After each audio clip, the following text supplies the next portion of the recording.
Welcome, Shine Campus. Man, for so many um, dads out there, husbands out there, a lot of times the struggle is to try to figure out, like, man, how do I do it differently? Maybe you won't say it in those words. Sometimes you want to try to get your wife off your back.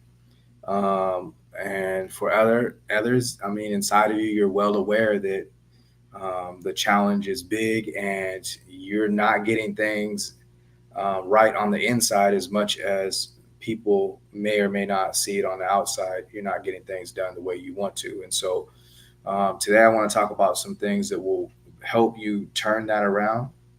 And the first idea that I have for you that's going to lead us to being able to have the 10 ways that I think will really be able to help you is that in order for you to have the things that you actually want to have, you're going to have to start doing things differently. And you may start to do things differently and it could work and you could be focused on doing those things maybe for a week, but then it doesn't sustain itself. And the reason it doesn't sustain itself a lot of times is because you really haven't become the person that you need to be.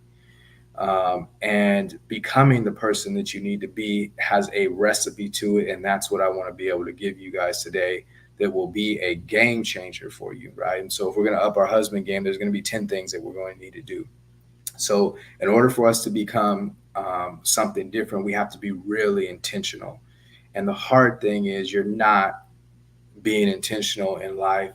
You're not being intentional enough in life. And so, what are some ways to be intentional? I'm going to give you 10 today. If you need any of these ways, like broken down a little bit more than what I spend time on today, then I want you to message me either through email or in the comments and say, Thomas, make a video on this one because I don't know how to do that one. And I'll help you out with that. All right. So the first idea of intention that I want you to be able to have is have some clear goals. We used an acronym when we were teaching last year called SMART, which is specific, measurable, achievable, and relevant. And then it has a time on it. And so if you kind of can remember that acronym to use SMART goals, it will help you to try to put things in order. But it really doesn't matter, even if you don't have the SMART goals idea. The idea is that you're actually setting up some kind of goals for yourself, right? Um, Going to bed at a certain time would be a goal. Being able to have a certain amount of dates with your wife, or being able to have a certain kind of tone or a certain reaction, like set some kind of goal for yourself that will actually start creating something else for you in your life. This is the first idea of intention. And so it needs to be clear, and then I want you to be able to get to a place where you can say, okay, this is what I'm working on for this day or this week, and then plan your actions out. So many times you will, or I'll at least talk to people who will go through the day and not have enough scenarios that they actually intended to happen. And so the day just hands them the next thing. And so the first emergency comes to them and they go to deal with that. And the next situation happens and they go to deal with that. And none of those things were things that will actually move you forward. And so I want you to get to a place where you're actually planning your actions throughout the day. And you can say, like, these are all the things that I'm going to do. These are the tasks that I'm going to do. And most of those actions that you'll get, and this is why we made that first one first, most of those actions that you get, those are going to come from the goals that you set. So, for instance, if you're saying, um, I want to, um, I want to go to bed as a goal. I want to go to bed early, so I can make sure I get my sleep. Well, you need to have things lined up so that your schedule ends at a time where you can get to being able to actually do the actions that it would take to get to that spot. All right. So your actions will come out of the goals that you have. The third thing that helps with your intention is for you to be able to be a little bit more mindful and reflective. And so you have to set aside time to where you could actually look at what's going. You can't just keep running from things, or you can't. I always say, like, if there was a tiger chasing you, a lot of times you're just running so fast you don't even know what's going on. You're not looking around for what's there, what's not there. You're just going. You're just trying not to get eaten by the tiger, right? And so we got to slow down. and just realize um, what's around us, who's with us, what's going on for us, what do we need to be doing. And a good way to do that, at least for me, I think that is helpful is being able to pray a little bit more and just reflect on scripture. Like the more that you're doing those kinds of things, it gives you a chance to process. And so if you will take that time out of your day to just be a little bit more mindful and reflective, it'll be helpful. There's a small little nuance where I think that you could also enter mindfulness, and that's just while you're doing things. Like instead of just going at it and being so vicious with everything, be a little bit more mindful if you're eating. Like think about what that process is for you more than anything else, and instead of just doing the action.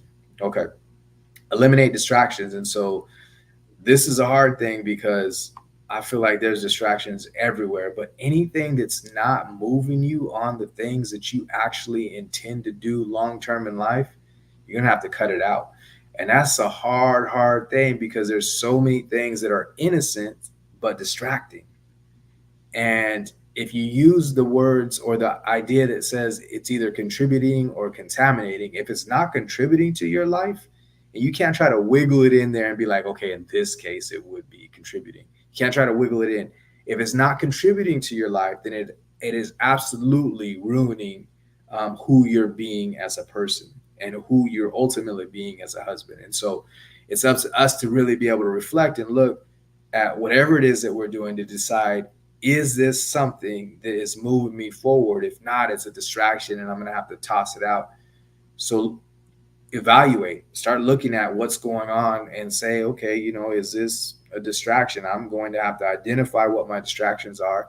And then I need to figure out a way to minimize my distraction. You might be able to use our first three to help you with being able to minimize some of the distractions. And I think if we are moving on our goals, the less likely that we will be distracted. And then what are your habits? And so in this fifth idea, your habits, a lot of times, if your habits aren't in the right place, that's a thing that will allow you to be distracted more often and take you off of being intentional in your life. So if I don't have habits, I'm just going to go to, or good habits, I'm just going to go to the next thing that my emotion feels. Habits that are good for us will take us away from the idea that we just follow whatever feels good. Instead, we do the thing that means, okay, these things we know are lined up with where I want to be. So, like a habit of exercise that you might have in the morning, or a routine that you might have in the morning, you know where that's leading you. And even though you might not feel like doing that, or if you didn't have a plan for that kind of habit in your life, then you would just go on whatever the day is going to bring you. But if you're able to put this in instead, if you're able to say, hey, these are the habits that I actually have, you get a chance to be able to build the life that you want long term. And so it might take a little bit of discipline at first, but it's important because once you get one little habit in, you could stack on top of that. Like most people, I hope everybody brushes their teeth in the morning. If you do that as a habit, you could put something right after that, like affirmations that you could stack on that, right? And then after your affirmations, maybe you can go and do gratitude towards your wife. So you could just keep stacking on your habits, and next thing you know, you're in a good place with having a morning routine that is super helpful to building you up. So we want to try to create um, positive habits somehow. You need accountability in your life, and so this is a big one. If you don't have, which reminds me to call my accountability partner and tap in with him, because we both are busy, but it's not always easy. But you can have more than one accountability partner, and there's different ways to get accountability partners. And so I don't want you to think of it like I have to go get somebody that I don't already have. Instead, find a way where you can have conversation with somebody, whether it's once a month, once a week, on a daily basis, somebody who is helping you to be accountable. It might be your partner, it might be your wife, like that might be the person, but it might not be. In fact, having more than one in different kinds of areas is super helpful. And so there's a book called Who Not How, And part of us being successful in life is figuring out our who's. And so if you could figure out those people that could help keep you accountable or hold you accountable to help track progress in all those areas that we just talked about, then it's going to be a big deal for you. But there needs to be some kind of review of what's going on. It's not just somebody who's going to say you're doing bad, but it's also somebody to celebrate you. Like sometimes you're struggling so bad it feels like you're drowning, and somebody from the outside could look and say like, man, you are swimming really well. And just for us to hear that kind of might, get us to shape up a little bit different and think, oh, okay, I'm not doing so bad, right? I'm not so far off. And the more that we can get that strength, then it could be helpful. And so your accountability partner is part of both. It's somebody who can help you to see what's next, but also what you are doing well. Your journal is another opportunity for you to be able to have accountability because you can track your progress. And there's a saying that I heard that says anything that gets measured will grow. And so if you're willing to measure it and keep it in front of you, then it's going to make sure that you grow who you're being as a person. Okay. Your flexibility and adaptability. And so this seventh one is a huge deal because sometimes I think that, especially as men, we get to a place in our lives where, we get stubborn or we don't want to look at other things, or things have been working for us in a certain way, for so long. And so we get real strict about how we're doing things, but we need to have a certain amount of adaptability and flexibility with how life goes, because the truth is life ebb and flows, and so it's not always easy to stay on that straight path that we decided. And so how do we adapt whenever things need us to change? How, like, this is a good scenario, like we're trying to up our ability to be a husband. And so are you open to change, or do you have that hard heart that says, no, I'm already it, I'm already him, I don't need to make any kind of changes, right? That wouldn't be fair to who you're going to be in the future, and it's not going to be fair to your family, it's not going to be fair to your partner. And so we need to be able to change it. So there's certain things that are going to teach us in life, and we need to be able to grow from those things. There're going to be setbacks, there's going to be opportunities for us to learn. We need to get to a place where we can keep refining our approach and get better at what's going on. The eighth thing is I need you to start prioritizing how you're taking care of yourself. You can't just keep doing life and thinking like, I'm going to turn out fine. Everybody knows it. And as you age, you might have the idea that your body doesn't even respond the same way, but it's also your mental and your emotional. I tell people who come in to see me, we treat this like the gym, not like the doctor. Us being able to meet together and being able to interact together is all about us strengthening our mental, emotional. It's not about us coming in because we have a broken bone. This is not a one-time thing. This is up to us to really be able to get better and try to get stronger mentally, emotionally, so we can deal with the stressors that will come up in life, or so we can enhance the goodness that happens in life. And so how do we do that? Well, the best way to do that is for us to really take care of ourselves. You got to put you in first and know that, look, if you aren't doing you and taking care of you, nobody gets a good you. Okay. And so the four cores that I talk about most frequently, and you can do these however you want to do them, but it's exercise, it's eating correctly, it's being able to get enough sleep, and it's spiritual connection. And all of those, everybody will have their own evolving process for what that looks like. And you might give yourself permission to do things today that later on you figure out like, man, it's not good for me to give myself permission to do that anymore. And so you just keep growing those four things. And I think it'll be really useful to you being able to up your self care if you focus on those things. Okay.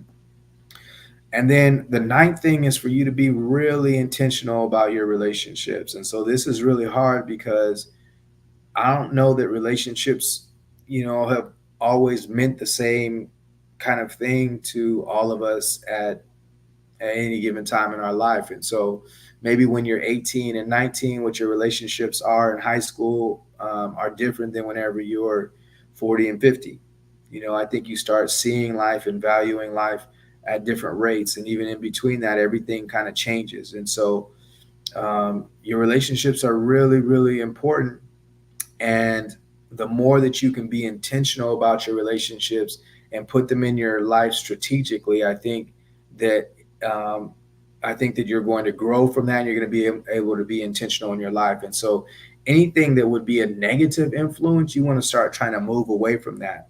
And I don't think like, if your negative influence is your friend, like I don't think they're trying to be bad necessarily, but sometimes whatever it was that got us to this spot won't get us to the next spot that we're going to. And I always like that saying that talks about how the rocket ship gets to a certain spot and things start falling off because not everything's made to go up that high. Some just made to just take us to a certain point. And so as you start stretching out and growing yourself, yeah, the requirement as you get intentional is to allow some of those scenarios to drop off. And the cool thing is a lot of times you don't even need to have the conversation. They just don't stick. Okay. And so be really intentional about your relationships. Grow the ones that really need to be grown. um, Build the trust and understanding in the relationships that you need. Make sure you're having open, honest conversations. Those are important things in us being intentional about our relationship. The final thing about us being intentional is you have to stay curious. You have to be able to reflect and adjust and um, be in a place of having an open mind so you can constantly be able to learn, right? And obviously, if you stay to the end of this video, you're in a place where you're saying, "Look, I am trying to open my mind and learn." I would say go back and make sure you get each one of those 10 things and try to implement them starting tonight, right? So don't even try to wait. If you want to up your husband game, the best way is for you to get intentional. And I just gave you 10 ways for you to be able to get intentional. And all of them have the ability for you to jump on them absolutely in this next moment right now, as soon as we get off. All right, you guys, enjoy your night, and we'll talk to you soon.